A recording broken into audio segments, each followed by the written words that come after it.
bigger is better. You think so? Yes.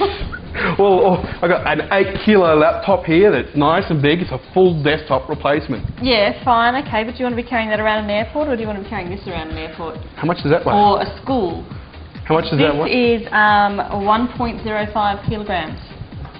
1.05, so just over 1 kilogram. Yeah. Okay, Now, let me do this is from BenQ, and Wow. it's their Joybook Lite U101 computer, well, netbook, whatever you want to call it. That's not a fully functional laptop though, is it? Yes, of course it is.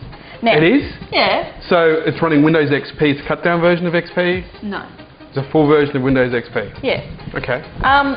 It was about 18 months ago that Asus first came out with their EPC. But they come with Linux and not really functional and Well, yeah, I mean... solid state hard drives, 8 gig. I mean, you know, you can deal with that type of thing with notebooks this size. They are sort of the true version of netbooks, if you want to call it, where, yeah, everything is a bit more limited. Whereas now there are a lot of these sort of netbooks coming out. How much hard drive space do we have here? 160 gig. How much RAM?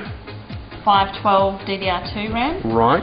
And the processor is an Intel Atom processor? That's correct. Right. It's the N270, right? Yes. Okay.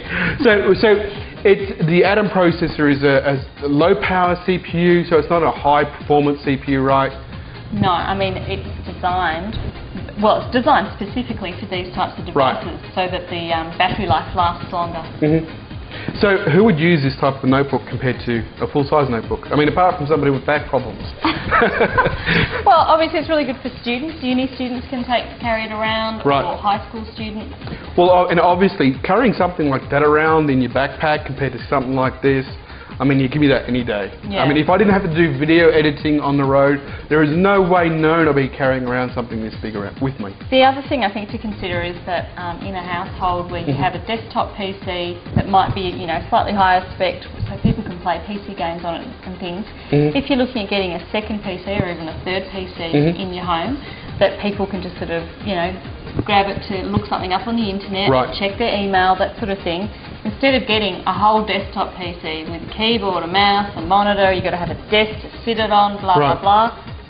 Get something like this. Be great in the kitchen.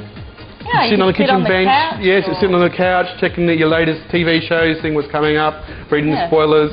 I did actually play some games on it earlier on as well, which I was quite surprised.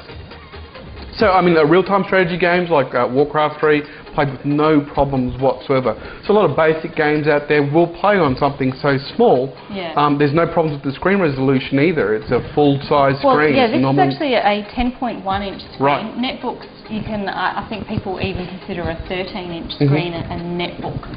I have had some issues in the past with certain netbooks or styles of netbooks which have odd-sized monitors or odd-sized screens. There's a lot of applications that don't support. Sort of scroll it around. Yeah, a lot of applications need at least 640 by 480 or 800 by 600 type resolution, or even 1024. This was like 1024 by 768 resolution, or.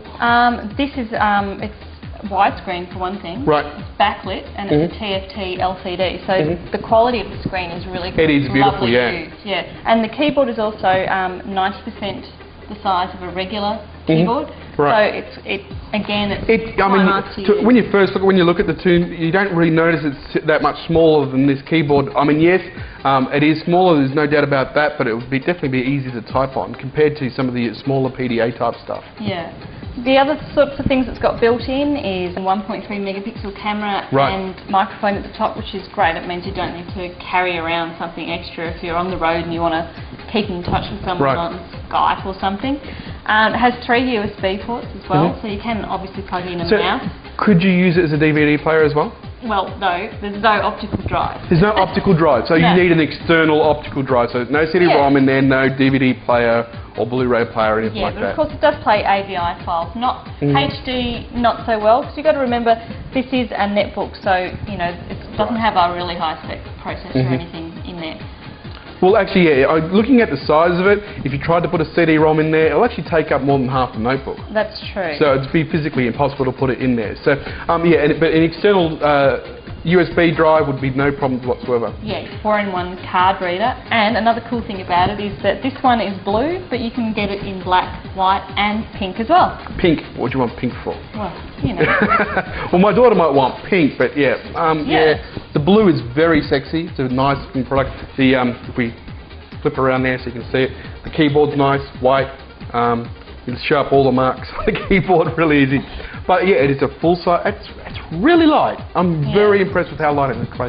Close this monstrosity down now. And it's solid too. Yeah, it is. It feels like a very solid build. No, we're not going to throw it. Do not throw the notebook. And it does come with a little carry case just to protect it so that you can whack That's all it really needs, doesn't it? Yeah. Your backpack without Throw it in your scratching it backpack. on something. So I think one of the big sellers this year for the holiday season is going to be Netbooks.